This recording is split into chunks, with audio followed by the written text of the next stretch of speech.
Okay. Well, welcome everyone. Whoops. Sorry, I got it. Okay. Does that sound better? Welcome everybody. This is Heidi Dollard. Are you hearing an Yeah, echo? my last name is Dollard with a D on the end. Yeah. Okay, I don't know. Let me see if I can. Let me see if I see. I'm actually in two places. Mm. So why don't I? Yeah, that often will do it, Helena. You want to turn one of those off if possible. When I've noticed when folks are open in two different places, we'll get a reverberation. Right, and I don't know how that happens. So I just removed you from the other one, Helena, so you should be good by now. okay, well, except I can't see anything. Join meeting. Oh gosh. We see you, so you're fine. Okay, well, I don't see you, but I guess that's okay. Um, Well, it's not okay oh when you no, it's not. eventually, but why don't you go ahead and introduce the speaker? Then you can sign out and sign back in. Okay, that's what I'll do. So this is Heidi Dollard. She is the co-chair of the Massachusetts Pollinator Network and works to educate gardeners and homeowners on how they can support pollinators and other beneficial wildlife while creating a beautiful and low-maintenance landscape. She has an MS in biology. She is a master gardener, a member of the Garden Club of Amherst, and a consultant for the Hamden, Hampshire Conservation District Native Plant Program. Heidi has been an enthusiastic native plant gardener for many years. She has been interviewed on Channel 22's Mass Appeal, and her garden was featured in Fine Gardening blog. She has a number of presentation topics besides this one, including managing invasive plants, environmentally friendly lawns and lawn alternatives, and others. So I'd like to welcome Heidi, and to the participants, please save your questions to the end. We'll have plenty of time for questions. And if you can put the question in the chat, that would be preferable. If you can't, then just raise a yellow hand or wave at us. And just before we start, I want to remind people to mute themselves. Okay? So Heidi, take it away. Okay, thank you. Um, so I am going to talk today about why it's really important to plant native plants and take other steps to protect insects in your garden. And for a lot of us, people my age, it's shocking to think that you're actually gardening to help insects. But I will explain why that is really important. Oops. Um, so this is a very famous quote from an entomologist from Harvard. And his research has concluded that if we didn't have insects, life on Earth would end in a matter of months, that they do so many things that we don't really think about from day to day. They pollinate a third of our food plants. By some estimates, actually more than a third. So without those pollinators, those bees and moths floating around, we would lose a lot of our really valuable foods. They pollinate 80% of flowering plants on Earth. And I'll talk a little bit about what pollination is, but if a flower does not get pollinated, it cannot set a seed. So it isn't going to reproduce. The flower, the plant is eventually going to die and it's not going to be reproduced. So we like those flowering plants. We need them. We eat them. The insects are food. They're the primary food for all the birds, reptiles, amphibians, and mammals that do not eat plants directly. They eat most of them eat insects. And then they do all kinds of other things that we don't really think about, like they disperse seeds, they promote decomposition of dead plant material and actually animal material. They aerate the soil. And so, as I said, they're really essential for life on Earth. But what we're seeing is this rapid decline of invertebrates. So invertebrates just mean animals without backbones, and the vast majority of them are insects. Lepidoptera are moths and butterflies. And this is an old chart, but this line has not changed its path. It's going down even as we speak. So we're really talking about it's a critical situation. Caterpillars are particularly important in the food chain because almost all birds that we see out in our yard, that we see in our woods, need caterpillars to feed their chicks. Pollinators, the program on pollinators. They don't, people might want to mute themselves. The baby birds cannot eat seeds, they can't eat berries, they have to eat soft-bodied insects. And a caterpillar is like a nutrient-rich sausage, and it's soft. So the parent can just stuff that down the baby's gullet, and it's, excellent nutrition. So there is a famous experiment. It was led by Doug Tallamy, but the actual person who did the experiment was Desiree Narango, who's now in Vermont.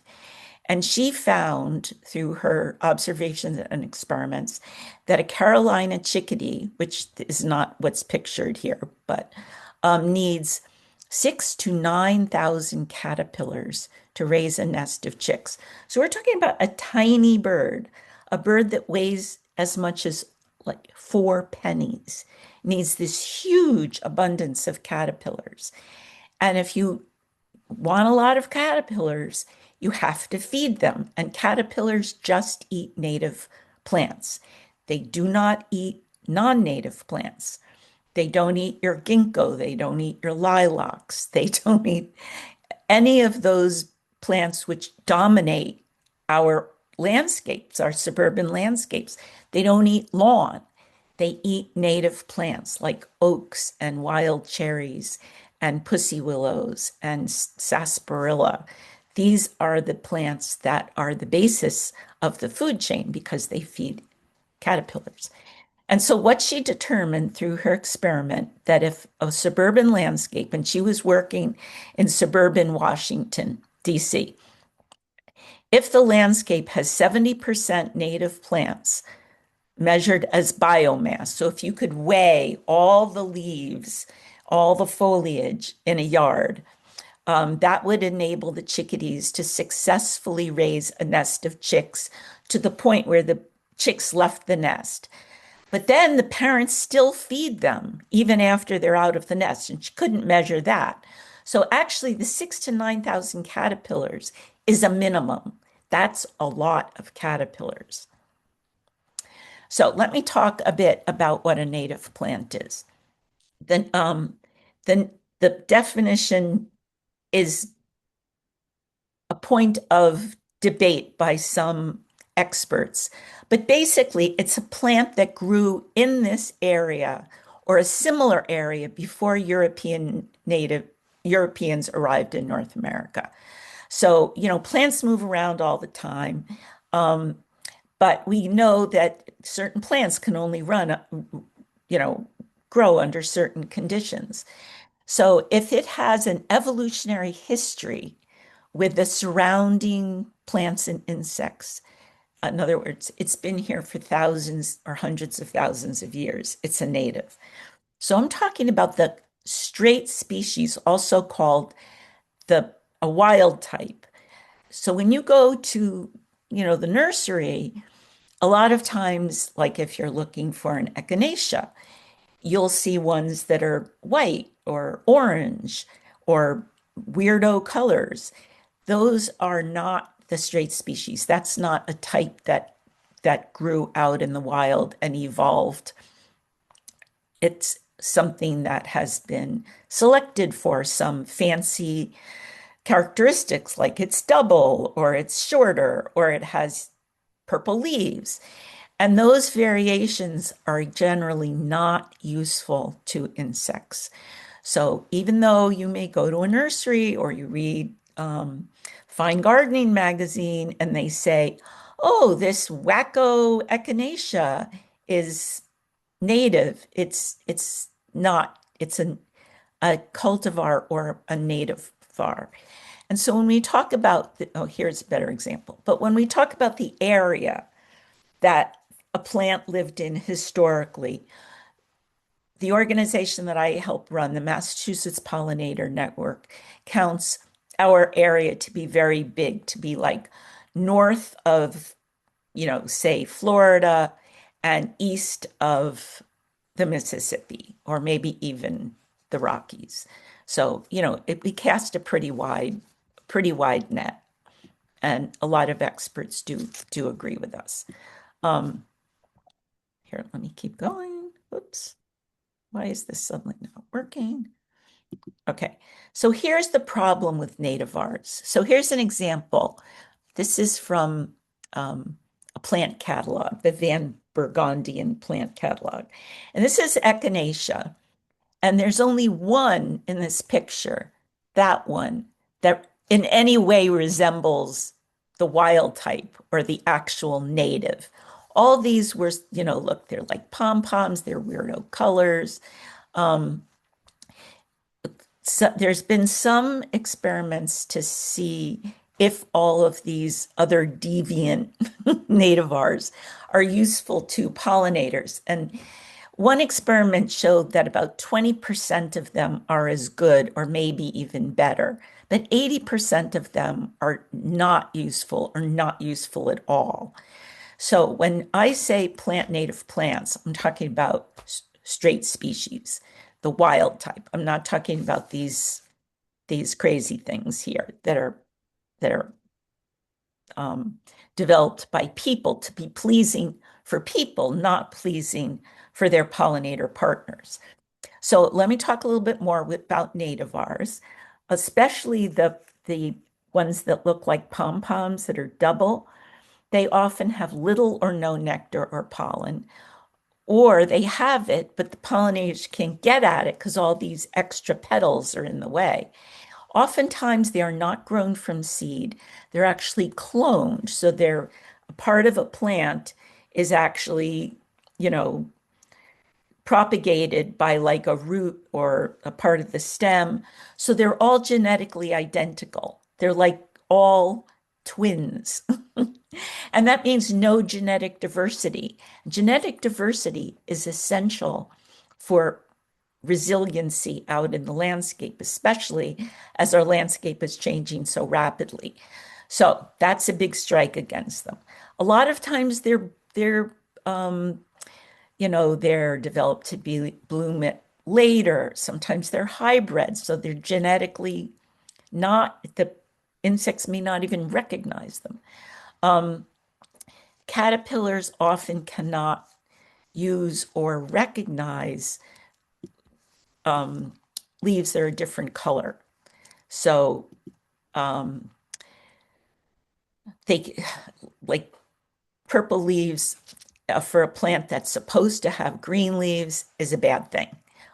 They may not recognize it as a food plant, or if they eat it, they may not be able to digest it. And we don't want all these weirdo genes to be leaking into the wild natural populations. So if you do want to plant some of these, just count them as a non-native. Don't count them as a native, despite what people at the garden center may tell you, or Fine Gardening, or other people who really just want to save, they want to sell you plants. The only exception to this rule is there are some nativars that would have been developed just to have a different growth habit. So they're shorter, or they're bushier, or they're columnar. Those are often okay. So how to identify a nativar? Really quickly, a straight species has two names, a genus and a species. A cultivar has added names in quotes, sometimes without the species name. Sometimes the name will have numbers in it, because it's, it's part of some complicated breeding program. But in this example, if you went to buy Echinacea and you saw Powwow White on the label or Cheyenne Spirit, you would know that it's a nativar or cultivar. So try not to put too many of those in your landscape. Okay, so now we're into the actual steps. Step 1, stop using pesticides, herbicides, and artificial fertilizer. These are harmful to insects, birds, mammals, fungus. It's becoming more and more evident if you read a lot of stuff about science, how important fungus is to the health of plants, to the health of soil, and microbial life. That is a healthy soil. It's full of fungus and microbes and little tiny insects and other little tiny creatures. That's what makes healthy soil. That's what makes plants grow strong. So if you put these chemicals into the soil, you're killing your soil. You're killing the life that the soil needs to support. So as I was talking before, a lot of you got on, broad spectrum organic products are also harmful. So the best example is the Mosquito Joe people and other people who claim that spraying your yard will kill the ticks and mosquitoes. And somehow they imply, well, it just kills ticks and mosquitoes. No, it kills everything. It kills all of the insect life and actually some of the small animals in your yard as well. And this is just a terrible mistake. It's just, I think of just, spraying this poison into the air, and it doesn't actually work very well. If you have a mosquito problem, the best thing you can do is use a product called Mosquito Dunks, which you can get at Lowe's or Home Depot. Follow the instructions. It's very targeted. It will target mosquitoes and ticks. Well, I think I'll talk a little bit more about ticks later, but basically what you need to do, there was a really good article in the New York Times just a few days ago. You need to protect your body. You need to have permethrin in your clothes.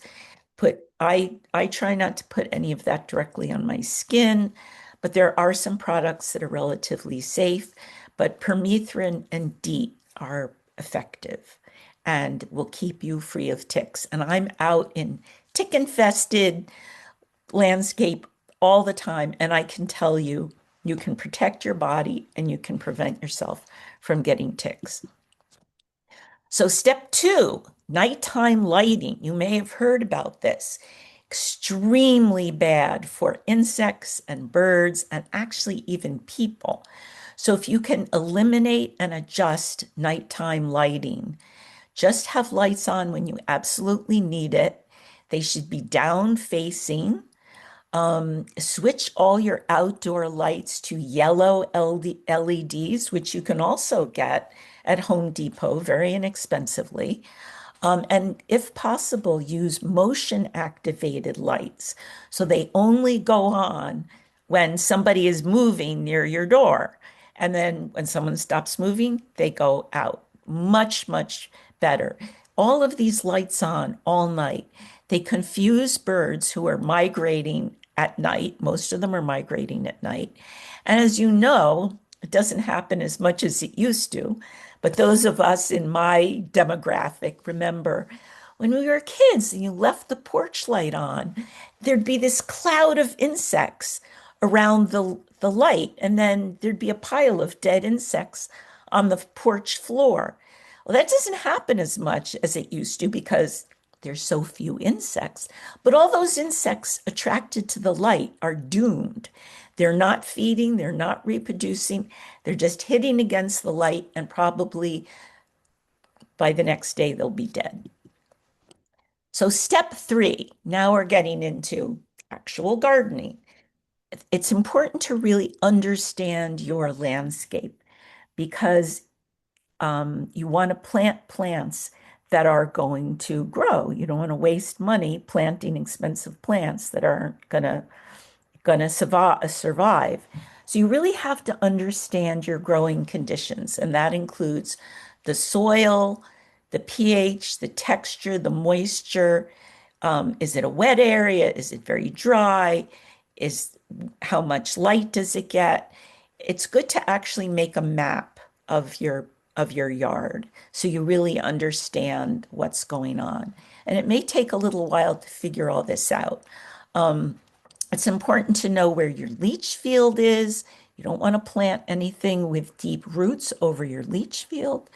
You don't want to plant anything over your underground pipes that have very strong roots, like willows, overhead cables. You don't want to plant a tree under the overhead cable, which is going to have to be either cut down or, pruned severely. So you also want to check to see what plants you have. Understand a lot of people, they don't even know what they've got in their yard. You can use, I'm a big proponent of iNaturalist, but there's other apps out there which work very well. So you want to focus on the large plants, the trees and bushes, and the plants that are very numerous, and figure out what they are. Are they native plants? Are they invasive plants? Are there some scraggly, unloved plants that were good at one time? Like for me, the poster child for this is the forsythia, which when it was planted was in the sun, and now a tree has grown up next to it, and now it's in the shade, and it's become this ratty clump, and they spread, and it just, looks terrible. That's got to go. And then you want to know if you have valuable native plants. And that's very exciting to find some interesting high value plants in your landscape. So also assess yourself, like what can you really devote to a project? How much time, how much budget, how much energy? Remember, even a low maintenance garden takes maintenance. There's no set it and forget it when it comes to the landscape. It's always evolving, it's changing, sometimes in a good direction. Sometimes bad stuff happens, like invasives invade your meadow, and you have to do something about it. So here's smartphones. I'll just skip over this quickly. Again, I'm a big proponent of iNaturalist. And so step 4 is removing invasive plants. So that's why you have to know what the invasive plants are. Some of them are really easy, like the multiflora rose, the bittersweet.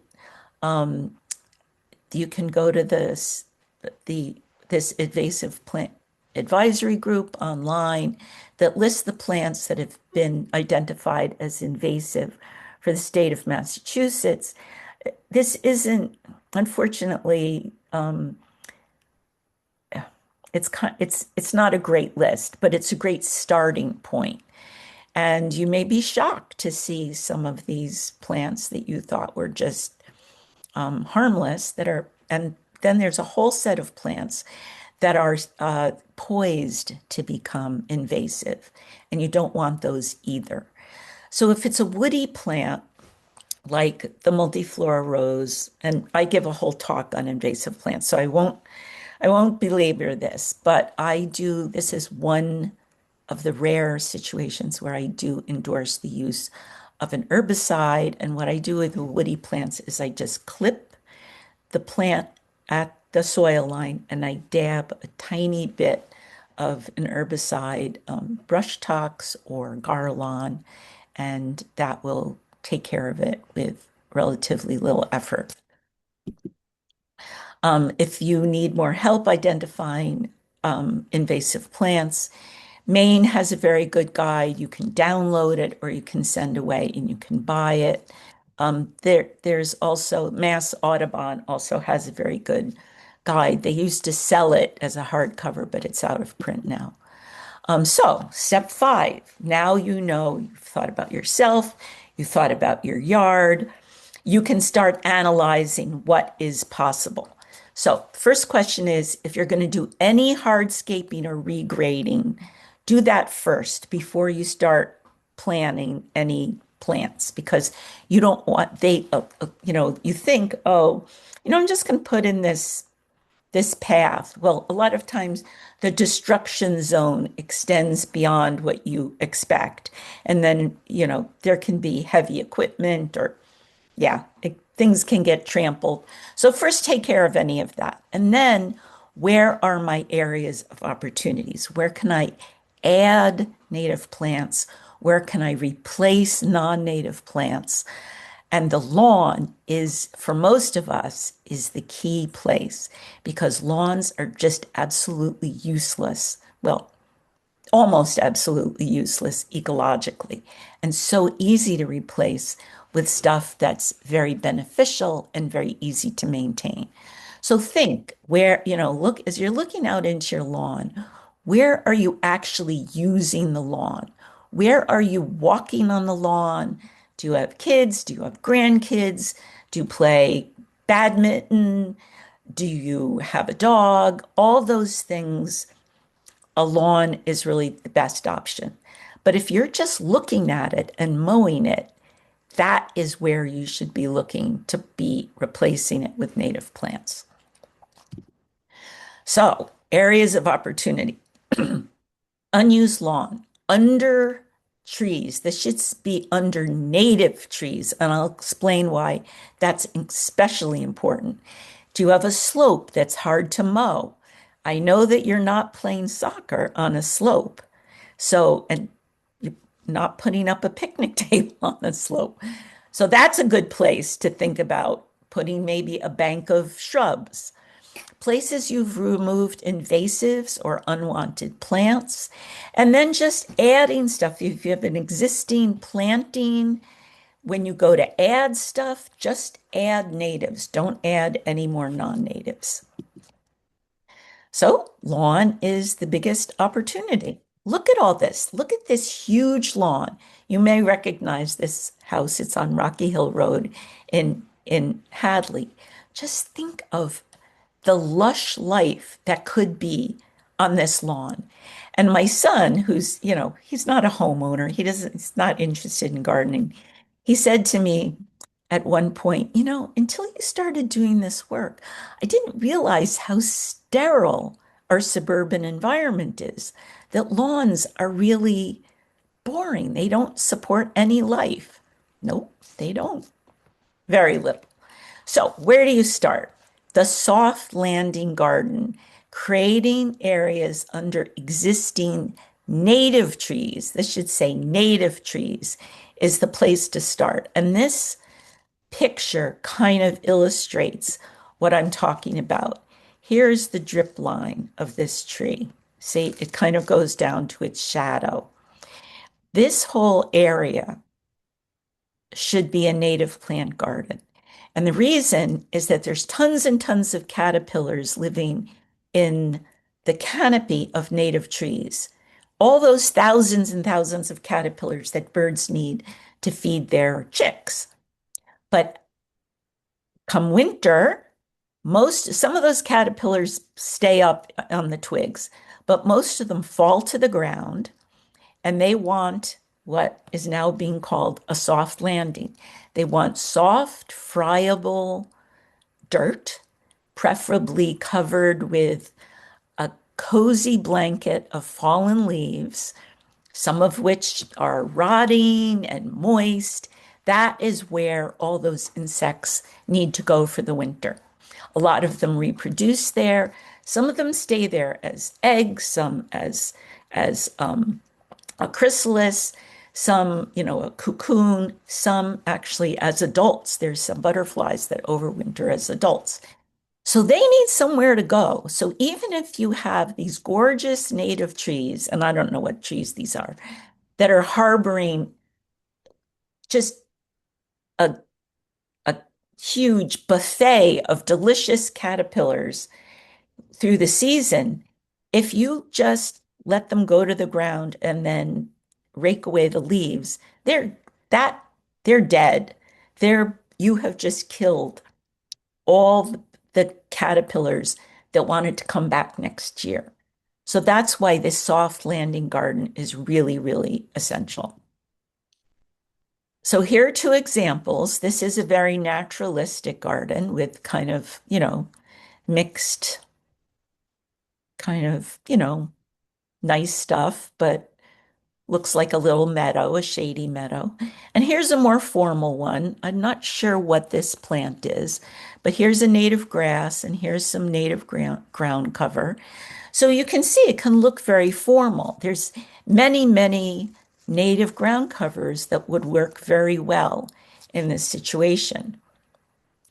Oh, and let me just also point out, so these are non-native alliums, but you can see that if you have this carpet of the same ground cover, if you have weeds that pop up in it, like bittersweet or multiflora rose, they're going to be really easy to spot and really easy to pull out before they take over. It's going to be a lot harder in this situation to spot unwanted invaders.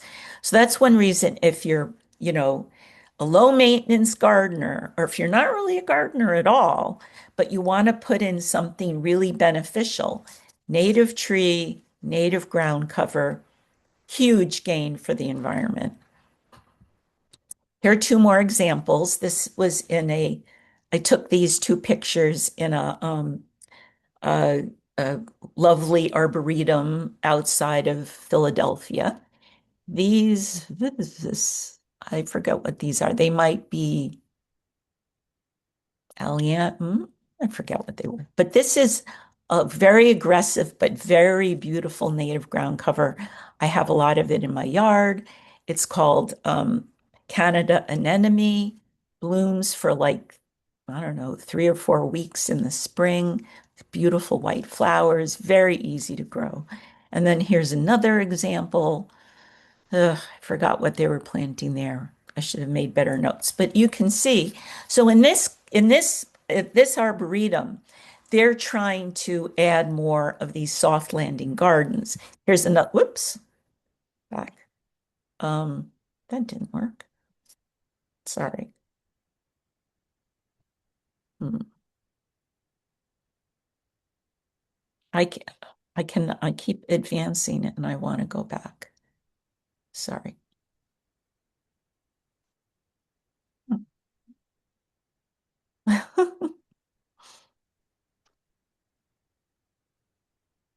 I'm sorry about this, why I'm having trouble. Here we go. Okay, back to the soft landing garden. So you see they're adding more over here that they were not a native plant landscape, but they have read Doug Tallamy, they understand how important it is, and they're slowly changing their landscape to be native plants with soft landing gardens. And this is entirely doable.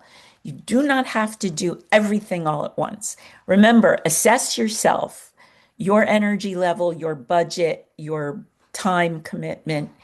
This is pretty easy. And this would look pretty nice in the front yard. Wouldn't this look nice in that house that we saw in Hadley? Okay, so soft landing garden, that's the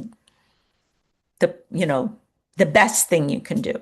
But you will have probably some lawn. As I said, you need some lawn for some things. So to make your remaining lawn pollinator friendly and much more beneficial to life on Earth, you can take these steps. So mow less and let it go higher. So ideally, and most of our mowers don't go higher than 4 inches. So set your mower as high as it's going to go, or even use a weed whacker to mow.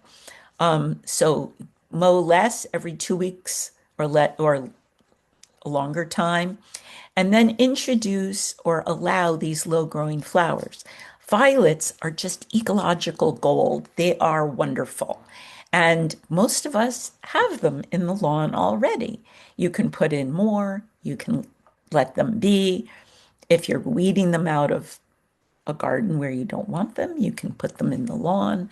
There's some other stuff. There's self-heal, that's another native plant. And non-native options would be thyme for a very, very dry location. It's not as good as a native plant, but it does flower, and bees do really like the flowers. Same thing for clover, which is better for medium or wet situations. And then if you convert your grass to a low maintenance grass mix, so you only have to mow like twice a year, that's even better.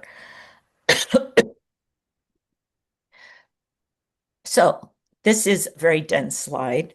I'm gonna have to talk fast. I'm running out of time. If you apply these design guidelines, as I said, right plant, right place is essential. You want to make sure that plants that you spend money and time planting are going to thrive. And for that, you have to, sorry, you have to understand your growing conditions. That's why doing that initial assessment of your property is so important. So as I said, 70% native plants, straight species, not cultivars, include host plants. So host plants are plants where the early life stages of insects can live. So for example, oaks are the best host plant for a huge number of caterpillar species. Because remember, you can't have adults if you don't have the babies. Another real example of a host plant we're all familiar with is that butterflies must lay their eggs on milkweed. If they don't have milkweed, they can't reproduce. Their caterpillars can only digest the leaves in milkweed. So be thinking about supporting all the life stages of insects, not just feeding them nectar and pollen to the grown-ups. You need ideally blooms from early spring to late autumn, a variety of flower shapes and colors, multiple levels, and that you get with that soft landing garden. And in that soft landing garden, it's even better if you can add a shrub layer. But, you know, I gave you kind of the simple tree ground cover. Plant in big sweeps. Not only does that look more attractive, it makes it easier for bees to forage. So when they find like a big flowering of, say, black-eyed Susan, they can just go a few inches from flower to flower instead of like, okay, they got everything on this plant and then the next one is like 50 feet away. They're spending a lot of energy flying that distance. Also, the big sweeps and clusters are visually looks much better. So it's better for just the beauty of your garden. You can be more neat and organized close to your house or close to your driveway or your front door. And then as you get away, you can let things get looser and maybe more wild, maybe a little more messy. Because if you're replacing lawn with these native plants, you cannot maintain a huge area as pristinely as you can maybe, you know, like a 5 by 10 flower border. You just can't.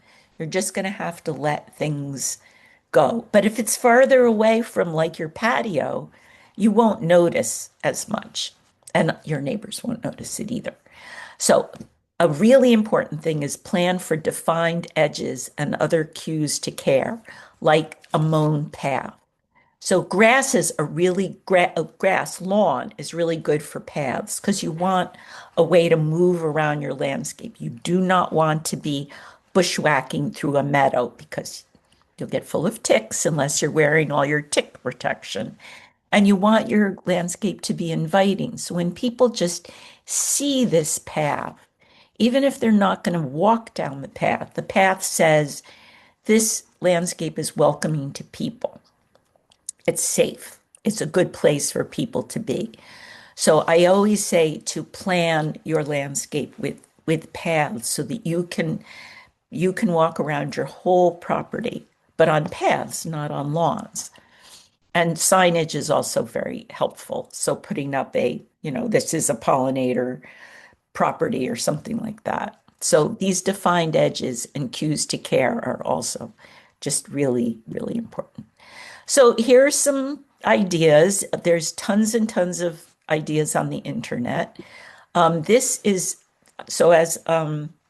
I mentioned, I help run this organization called the Massachusetts Pollinator Network. We have an excellent website, and one of the best things on this website, it's a little buried.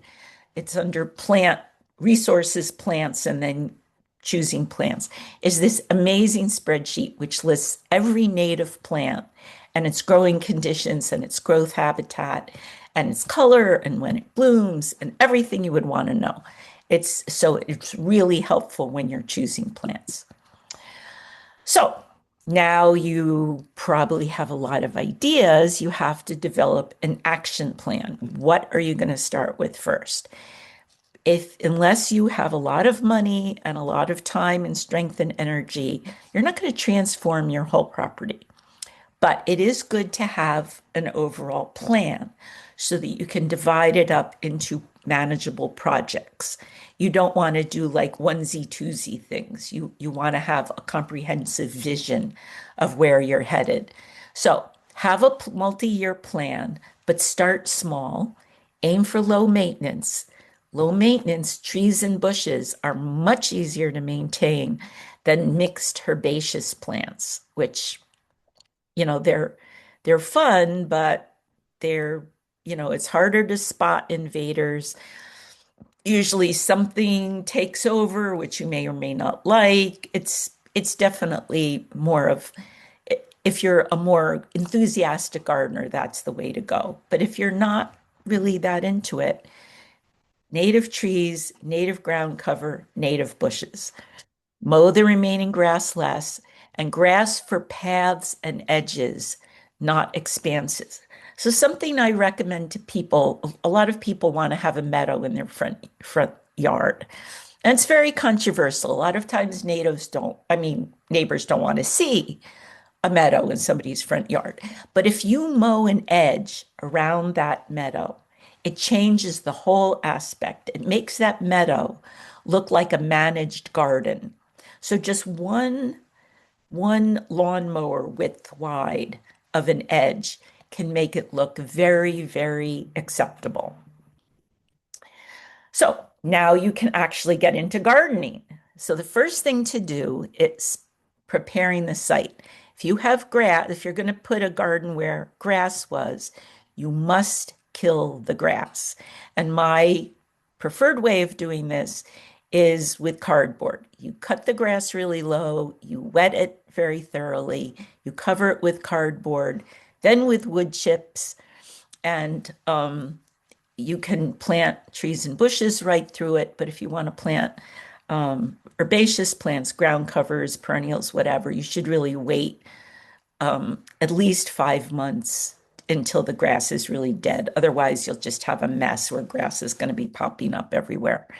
You're never going to get done getting rid of the invasive plants because the birds over in the conservation district, like half a mile from your house, are busy eating the berries, and then they fly over and then they poop out the seeds. So as long as there's invasives anywhere in the vicinity, they're going to be returning to your yard. But once you've gotten rid of the big ones, if the little ones are easy to spot, they're much easier to pull out. You can just pull them out with your hands instead of, cutting and dabbing. So one of the things I didn't mention is that once you have gotten rid of the grass and planted things with nice roots that are aerating the soil, that will keep the grass is usually very compacted. Your lawn is very compacted. And so this will help loosen the soil. But if you have an area that's especially compacted, like you had a lot of construction machines going over that, you may need to get some professionals to loosen up that soil for you. So you notice I'm not recommending adding compost or fertilizer, and that's because most natives compete best in native soil. So you don't need to add compost. Maybe if your soil is really, really terrible and like it's subsoil, although I have planted a meadow in subsoil and it's now beautiful. You really want to choose the plants for your growing conditions. You do not want to create growing conditions for your plants because A, it's much more expensive and time consuming, and B, a lot of weeds compete much better in that rich garden soil, as you know from your vegetable plot. So what I'm recommending for your native planting is not the same as what you do for your vegetable garden. Vegetables are very heavy feeders. They need rich soil. Your soft landing garden does not. It just needs to have a lot of rotting plant material, which coincidentally is you'll get in the last slide on this or future steps. So then, you can select and shop for your plants that you want to add. And again, choose plants suited to your growing conditions. Make sure the plants are chemical free. In particular, the worst chemical that you do not want is a class of chemicals called neonicotinoids. This is a pesticide that's become extremely common both in ornamental plants and in our agriculture and in our landscapes. If you hire True Green to manage your landscape, they're going to be putting these poisons into your soil. And it's terrible for the insects because the plants absorb it into their stems, their leaves, their pollen, their flowers, and either they kill the insects outright, and it persists for years. So even small doses may not kill the insects, but it may disable them. So they can't fly straight, they can't navigate, they can't reproduce, they can't find food. And then if they're able to reproduce at all, they may not produce healthy offspring. You really need to be careful about this. So the safest way to make sure you have no neonics is to go to a native plant nursery. But a lot of conventional nurseries are really trying to step up and provide native plants, and I do want to encourage them. So I'm not telling you to avoid those conventional nurseries, but do question them and ask, can you tell me for sure that there's no neonics in these plants? And if they either say, I don't know, or maybe, then just shop somewhere else, just walk out. So growing things from seed can be a very cost-effective way to add native plants because plants are getting more and more expensive, especially as the cost of oil goes up. So if you Google winter sowing, you will get lots of instruction on how to start seeds actually in the winter because a lot of them need what we call cold stratification, exposure to cold temperatures for some period before they can germinate. There's also, you can plant some plants from seed mixes. This is often used in creating a meadow, but then getting rid of preparing the ground properly is a project. And then again, here's a picture of plugs. These are very small plants. They're much less expensive. I think a plug this size now at most nurseries is between $4 and $5. So that's much more affordable than, a half-gallon pot, which could be $20 or $25. And again, straight species, not cultivars. So install and plant. Even though natives can be very tough, you still need to use proper planting practices. And you can put mulch to get your garden going, your new area going, but it shouldn't be a way of life. The mulch ideally should be either native leaves or whole leaves, not shredded leaves, or wood chips, which will then rot. And then you want eventually the ground to be covered, what we call green mulch, was just all plants. The whole ground should be covered with plants. Just ignore all the instructions that you've read before about, oh, the plants should be like 18 inches apart. No, cheek by jowl. You may need to protect them from bunnies. That's the only way I could get this lupin to grow, was to put a big fence around it. So then could be the source of your mulch, zero carbon removal. What that means is if something died on your property, a plant, if a plant died on your property, it stays on your property. You somehow work it into the landscape, you use it as mulch, you do not shred your leaves, you do not do a fall cleanup. Ideally, you leave the leaves where they fall, and that's what you can do with that soft landing garden. All those leaves, when they come down out of the canopy, have critters clinging to them. So if you chop them or blow them or haul them off to the dump, goodbye insects. Goodbye all those insects that you were nurturing that whole season. So you just want to let them go where they fall. And most plants can push their way through a layer of even oak leaves. You might have to, in the spring, just clear away where some plants are pushing their way through.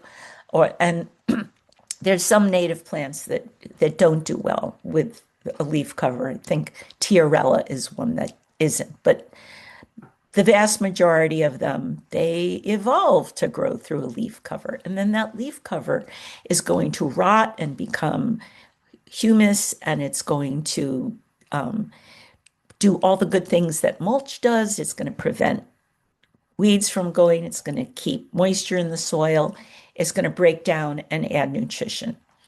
So leaving the stalks, you don't have to leave every stalk standing. If you really want it to be neat near your front door, do whatever you do, but leave some stalks. Maybe if you're going to cut them, just cut them at like a foot, so that the reason is a lot of insects overwinter inside the little hollows in the center of the stalk. The seed heads feed a lot of birds. I just love to see the birds clinging to the seed heads and just pecking at the seed heads. And I think we attract a lot of birds to our property because we have those seed heads, the seed heads. And those dry plants are now very fashionable in the design world. This picture is from a Pete Udolph garden. You may have heard of him. He's one of the foremost garden designers in the world. And one of his criteria for choosing plants is, are they going to look good when they're dead? And you can see that looks pretty cool. That I think is a native Monarda. I think it's horse mint. And it gets those kind of Dr. Seuss looking little puffs of dead seed heads, which is very cool. Deadwood is also super important. So leave the trees standing deadwood if you can. There's a dead tree next to your house or your car. All right, it's got to go. But even then, you could leave maybe 10 feet of the trunk standing. That's called a snag. Very, very important. And if you do have downed wood, or if you have to cut down a tree, letting the wood rot on your property is so important. There's so much stuff that's living in there that can only live in there. And it provides so much insect food for all those birds. I just read that I believe it's 80 to 90% of our songbirds just nest in hollows in dead trees. So that's a good reason to leave, even if you can't leave the whole dead tree, just leave as much of the trunk as you can. A bird can't reproduce if it can't make a nest. So here's an example of how trendy standing deadwood is. Here's a picture. This is from obviously a very upscale garden in Newburyport, and they left this dead tree just because it was of sculptural interest. And this is a garden in England where they had a big die-off of some trees, and rather than cut them down, they left them for sculptural interest.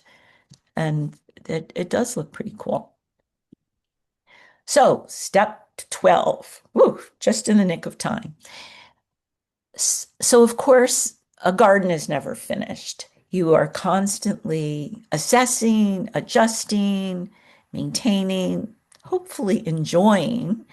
You should be walking around your property at least once a week to see what's going on, what's popping up, what things are really thriving, what's kind of languishing, what should you be planting more of, maybe what you should be pulling out. So that's editing, and go with what wants to be there. That's low maintenance.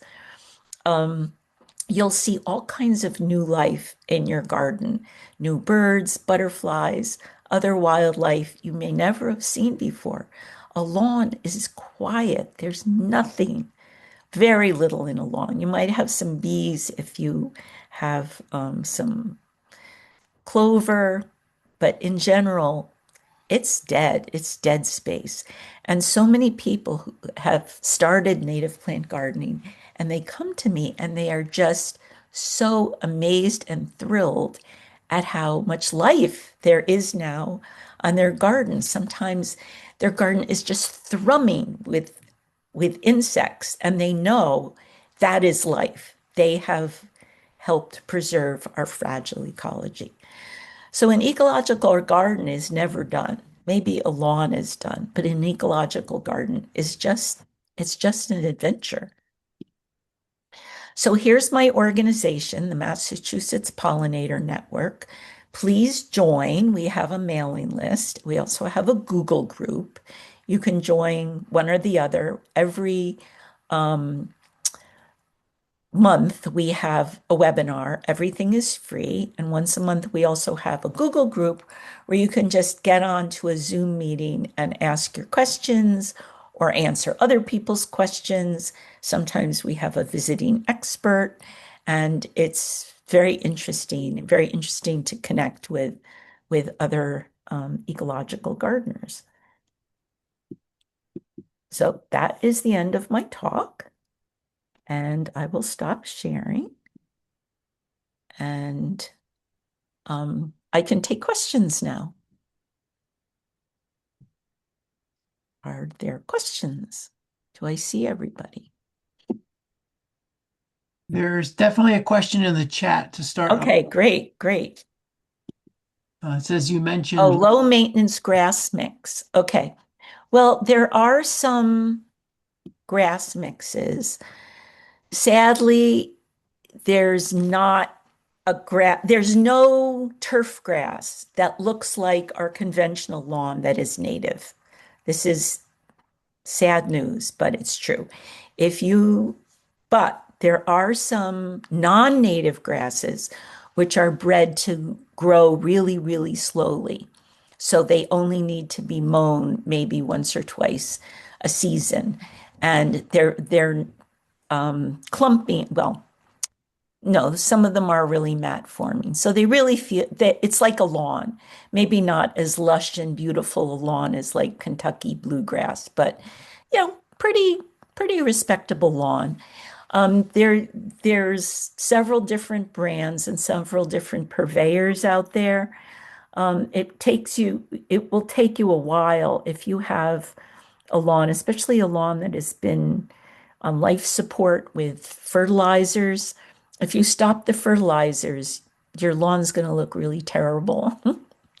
You're going to get bare patches, but that's good because you will rake all the thatch out of your lawn. And in the fall, you'll put one of these low maintenance grass mixes. There's one of the brands is Pearl something. You can go the two one, well, actually, the place that I think is probably the best is go to Prairie Moon Nursery, and they have various eco grass mixes. And if you tell them what your growing conditions are, they will recommend a mix that's suited to your growing conditions. And there's a few others out there that are worthwhile. So that's what I mean by an eco grass or a low maintenance grass. They don't need fertilizer, they need no water. And so that's why they're lower maintenance. If you don't need to mow it except for once or twice a year, that's a pretty big win. Sherry has her hand up. Okay. That is your question. Can you give us some suggestions on nurseries that are the kind of nurseries that we should be using? Well, as I said, I really encourage you to go to a native plant nursery. So Right. the one that's closest to us is Nasami Farm in Whately, and they are excellent and I think pretty reasonably priced. I volunteered for many years at a native plant nursery, and having done all the work and seen all the inputs that going into it, I really don't begrudge any nursery. Nobody's getting rich growing plants, let me tell you. But they're pretty, their prices are good, their selection is good. Their stuff is not as, if you go to a conventional nursery, a lot of times everything looks like, wow, it's so green, it's so lush. It's because it's been pumped up with fertilizers, but you won't see that at a native plant nursery.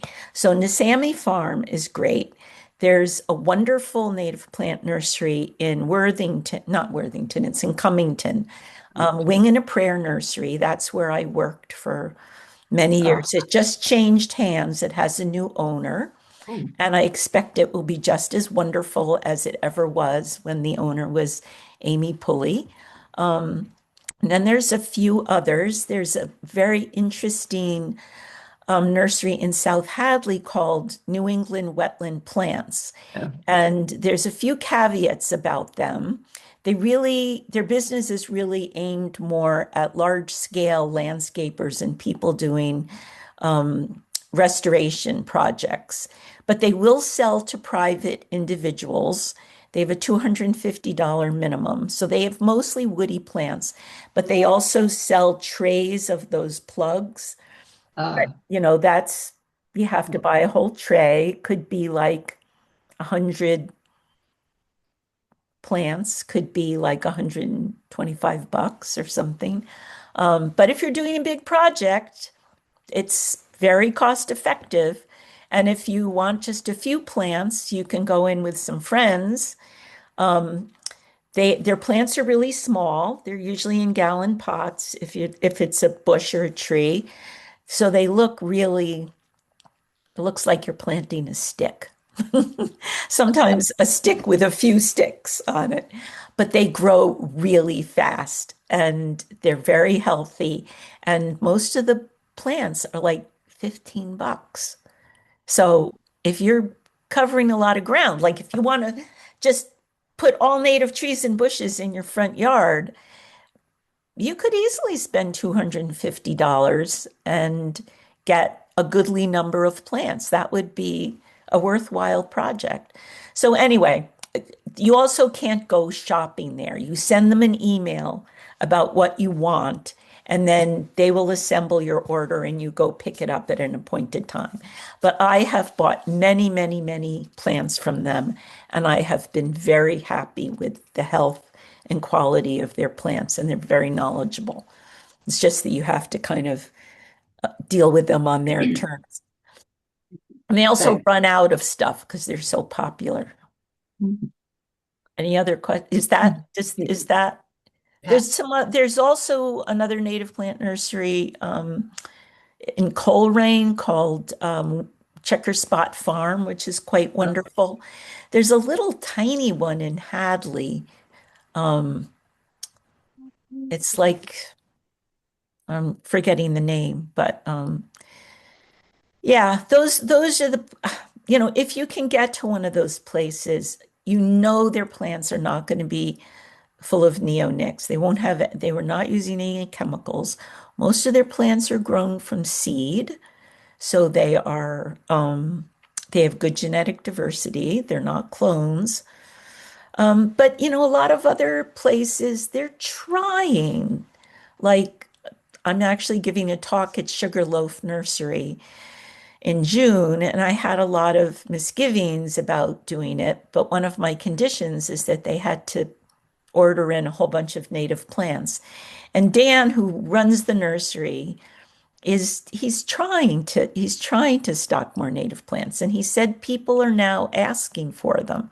So that's good, and hopefully he said now it's hard to get native plants. There aren't enough growers. So, but the more you ask for native plants with no neonics, the more the nurseries will try. And at one time, I haven't spoken to them in a while, but I did talk to the people at Gardener Supply in Hadley. This was a few years ago, and I spoke to their perennial person, the person who manages their perennials, and she said they try really, really, really hard to get a lot of natives and to get neonic-free plants. But I understand they're under new ownership or new management. A lot of stuff changes, so I haven't spoken to them in recent, like in I don't know, probably 2 or 3 years. So hopefully they're still doing that, but I don't know. Pat has her hand up. Yes. Okay, I have a couple questions. I might have missed it. So the Uh-huh. first thing, you talked about removal of invasives. Yeah, Right. that's I can understand that, and many I can recognize and get rid of them. Good. And I understand this thing about the 70%. But what Right. if you have, some things you bought 30 years ago before Right. you were really aware that it was a cultivated, not the more desirable native? Yeah, You just you're you not just gonna rip leave. out your established. If you have something really bad, like if you have a tree of heaven, or if you have right near me, there's a woman who I'm very fond of, but she has a whole hedge of um of what is it that it's the one that harbors all the mice that have all the Lyme disease. Is she Burning bush? No, the burning bush, that's a very bad one. Right. I I put in can't burning endure bush no, 30 if you have years burning ago. bush, I mean, nope, sorry. Barberry? That is a terrible, terrible, terrible invasive that is Right, all over our woodlands now. I mean, once you see it, you cannot unsee it. right. And that is a real baddie. And I know they're beautiful, but there are so many beautiful native plants that have just as good fall color and are of great ecological benefit and will not in nothing eats the burning bush. The deer do not eat the burning bush. But they do eat the native plants, so they help the burning bush spread.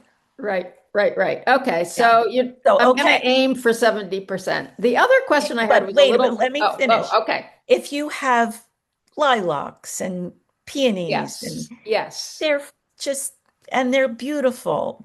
I was at a talk and a woman said that she had just moved into a house that had been owned by someone who was a collector of daylilies.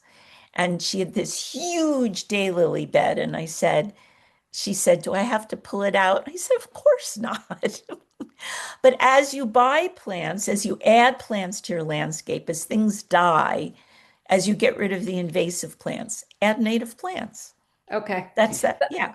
Okay. The other question is Yeah. I'm not trying to promote nativars or anything. I'm not going to buy them, Yeah. but if they've been so either bred or selected or however it happens, do they ever lose the ability to set seed?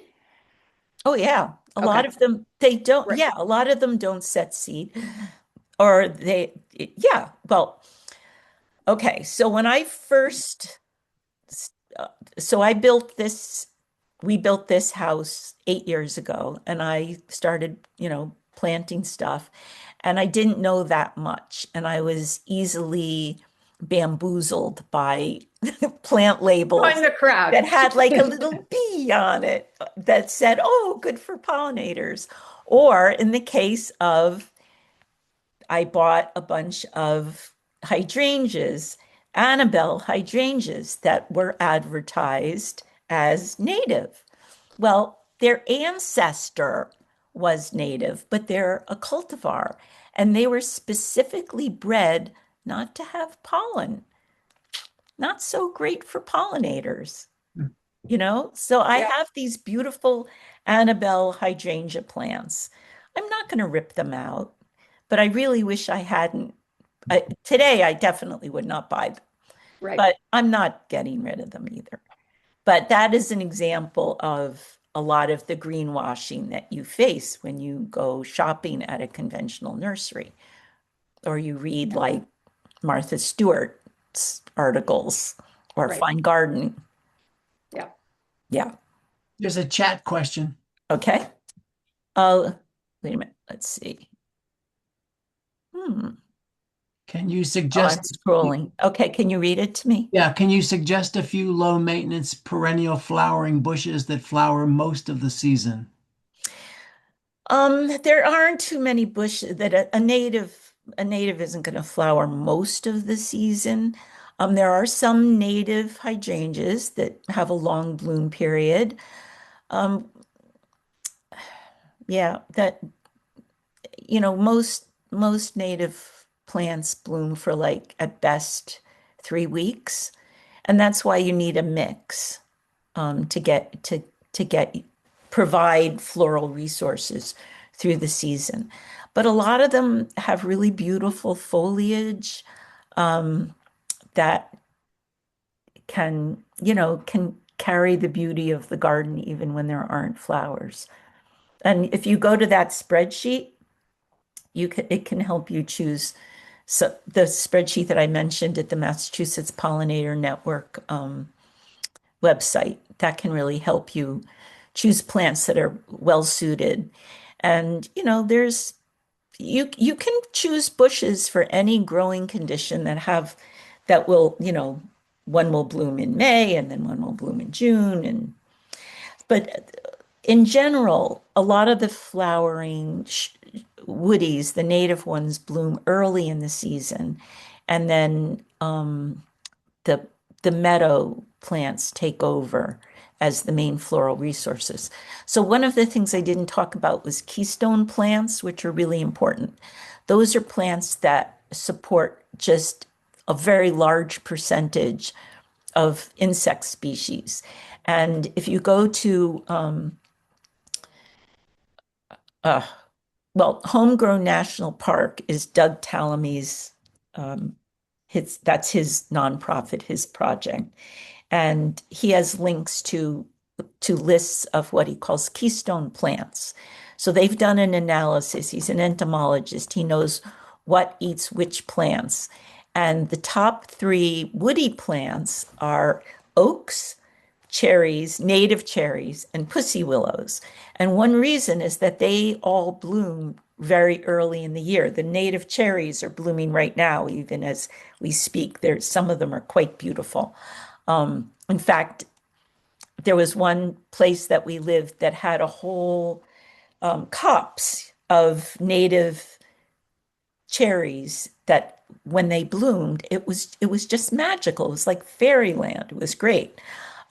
So the woodies tend to bloom early in the spring. And one reason why they're so important is that they're providing flowers, pollen, even when there's nothing else. There's not much else in the landscape. The other thing is the spring ephemerals that are in the woods, like, the um, Virginia bluebells and Claytonia, the spring beauties, and bloodroot and stuff like that. But that doesn't provide the same volume of nectar and pollen that those big trees do. Like another one is, the amelanchier, the shadblow that's blooming now. So if you concentrate on some of those keystone species, you're really doing an especially good thing for the environment. So anyway, the keystone species that are woodies bloom early in the year, and then the ones that are the keystone species at the end of the year are the meadow flowers like goldenrod. And yes, there are some really nice, well-behaved goldenrods, and they don't cause asthma or sneeze allergies. So the native sunflowers and the goldenrods and the asters are the power plants. Another question? Last opportunity, folks. If you've got anything on your mind, feel free to put it out. There you go. We got one right there. Hi, Go. Josna. Okay. Um, Hi, Josna. hi, Heidi. Before I knew about all this, in fact, I read something of yours like the week after I'd planted it, was I planted 2 butterfly bushes. And then I heard they were non-native. Yeah, actually, butterfly bushes. I have really bad news about butterfly bushes. And Okay. I tried to ignore this. In fact, I have some butterfly bushes and I am pulling them out Okay.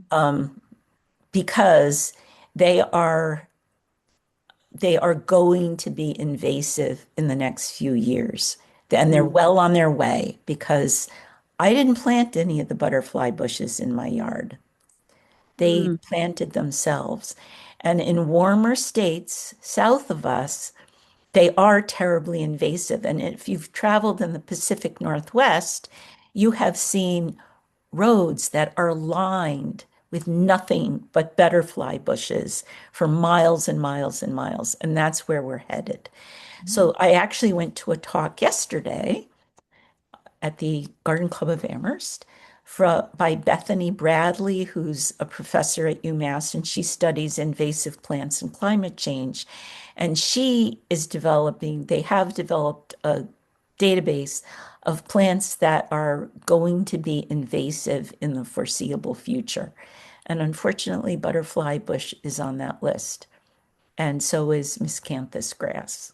Those are two of the scariest.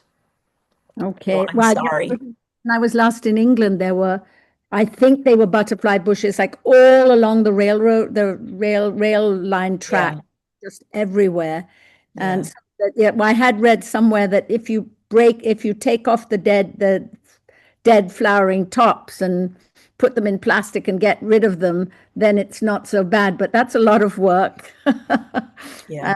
So I'm sorry, but they're not yeah, established that much yet, so I could pull them out without much heartache. good. Thank you. Sorry. Any other questions? Yes. Are you raising your hand, Judy? Judith, go for it. Yes, I just had to unmute. That was the problem. Oh, okay. Okay, so I love butterflies, and I used to love to watch when the butterflies would come and land on butterfly bushes. So what would you suggest is a good alternative to plant that would attract the butterfly? Well, butterflies like plants that are easy to land on. So, things with like a daisy head or like a flat umbral, they really like. There's a number of different species of milkweed that are really beautiful. Besides the common milkweed, there's one that's pink, there's one that's orange. The pink one is a swamp milkweed, likes wet. The orange one likes really dry. If you plant the milkweed, then you're supporting the monarchs because monarch butterflies can only live on milkweed. So that's a really good choice. And another class of plants, which is super popular with all insects, are the mountain mints. And they, yeah, all the insects just love those. So that's another good choice. Yeah, Monardas, bee balms. Yeah, there's a lot of good plants out there that are not invasive. Now, I know usually when I tell people that the burning bush is just awful, awful, awful, they clutch their pearls and say, "But I love my burning bush." They're not going to give it up, but it's really important. I've just noticed, I mean, just driving around, the burning bush is every year I see more of it, and it's just taking over the woodlands around here. And it's terrifying. Who's going to pull it out? Once it's there, how are we going to get rid of it? Yes, I'm Helena. wondering, um, I have a couple of burning bushes in my yard that I've been trying to dig up. What's the best way to really get rid of them? Because one of them is really huge, so I can't dig up the roots. No. Well, I hate to recommend herbicide, but this is a case for herbicide. Try to cut it down right at the soil line and then just paint the cut end. Like as soon as you cut it, paint the cut end with just the minimum amount of Garlon or brush tox. The active ingredient is tripichlor. Wait a minute, try I think I spelled that right. Let me look it up. Or I pie. pronounced that right.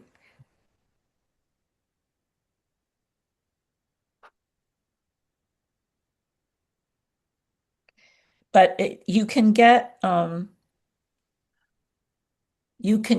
to one of the big box stores and you can get a little pot of it with a little paintbrush and just use that to just paint. I have a little ridiculously expensive squeeze bottle called a buckthorn blaster. And because I have a lot of invasive plants on my property. I spend hours and hours every year fighting. So it's called try, say it Here, again. uh, let me see. Let me make sure. Here we go. Yeah, excuse me, triclopyr, triclopyr. It's a systemic selective herbicide to control primarily woody plants. Oh, yeah. So that would And work on bittersweet as well. yes, it is the perfect thing for bittersweet. And, using herbicides, ideally, we don't want any of these chemicals in the landscape, but you Right. have to balance the pros and cons. For one thing, if I wasn't using this herbicide, I'm 68 years old. I have a bad back. I'm not going to be digging out all these plants by their No. roots. Not Okay. going to happen. The other thing is when you go to dig out like an established bittersweet vine, it's going to have a huge number of seeds in the seed bank where that plant has been dropping seeds. So when you disturb the soil, you're bringing all those seeds to the surface and you're going to get a bumper crop of bittersweet. So a lot of times it's just better not to disturb the soil. Just leave those seeds where they are. A few of them may still sprout, but way less if you're churning up the soil by digging out all the roots. Ah, So, it's you got to just compare. Well, for one thing, be realistic about what's possible. I can clear a goodly stretch of bittersweet by myself with my clipper and my little dabber. If I had to dig out every one of those vines, uh, my house would look like Cinderella, I mean not Cinderella, Sleeping Beauty's castle would be covered with vines. So it's an unfortunate, in my opinion, it's a unfortunate necessity. thank you. We, Yeah. we should wind down based on the time. Okay. And there All are a right. couple of thank yous in the chat for people that had to bow out, but Helena or Judith, feel free to wind it down. And Yeah. Well, I want to thank Heidi because I thought this was informative, it was interesting, and it was really it was easy to understand, Great. which I thought was really helpful. And I feel a little bit more empowered Great. to maybe try to figure out what I'm doing. I So thank also you. would Have like to to be a thank, giant project. Like one native plant in your lawn, a little circle around it. And Great start. start there. Yeah. Thank you very much, Heidi. Thank you Judy? all for attending. yes, I also want to thank you too. And I learned so much. And it's a whole new understanding, about, for example, I mean, we just want to do away with insects, but to realize the importance of insects and to try to encourage them. And things like, for the winter, I'd cut my stalks off. I'm not going to cut my stalks off anymore. Or So just I cut appreciate, them higher so there's yeah, still there's some still enough stock for the left. critters. So I can't thank you enough for Oh, this. Thank that's you. great. Okay. thanks. Have a great evening, everybody. Bye. Thank you Thanks. Bye, so much. everyone. Bye-bye. Mhm.